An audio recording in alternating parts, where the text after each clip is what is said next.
যশোরের অভয়নগরের একটি মসজিদ যেন মৌমাছির অভয়াশ্রম। ছোট্ট দোতলা ভবনের মসজিদটিতে এবার ১৪টি মৌচাক। প্রায় এক যুগ ধরেই সরিষা ফুলের মৌসুমে এখানে দল বেঁধে আসে মৌমাছিরা। যশোর থেকে প্রতিনিধি নজরুল ইসলাম মল্লিকের তথ্য ও ছবি নিয়ে ডেস্ক রিপোর্ট। মসজিদ ভবনের কাছে গেলেই শোনা যায় হাজারো মৌমাছির গুঞ্জন। সবুজ রঙের দোতলা ভবনটির দেয়ালে, কার্নিশে ও সানশেডে দেখা যায় মৌচাক। আশেপাশের আর কোনো ভবনে এমনটা দেখা যায় না। যশোরের অভয়নগর উপজেলার শ্রীধরপুর ইউনিয়নের মথুরাপুর পুরাখালী বাজার কেন্দ্রীয় জামি মসজিদ যেন অবাক করে দেয়া মৌমাছির এক অভয়াশ্রম।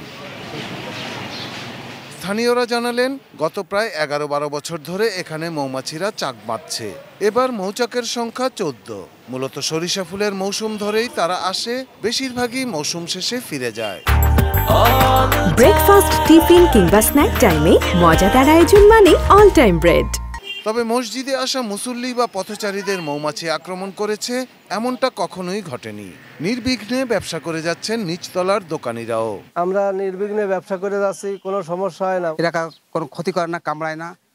লোকজন যায় আসে, মুসল্লিরা যায় আসে। যখন সরিষার ফুল এখানে আসে তখনই হয়, জ্যৈষ্ঠ মাস ফুল থাকে না, সে সময় ওরা চলে যায়। মসজিদের এই সৌন্দর্যটা, যেমন মৌমাছির চাকগুলো আমার অনেক ভালো লাগছে, এগুলো আমি দেখতে যাচ্ছি।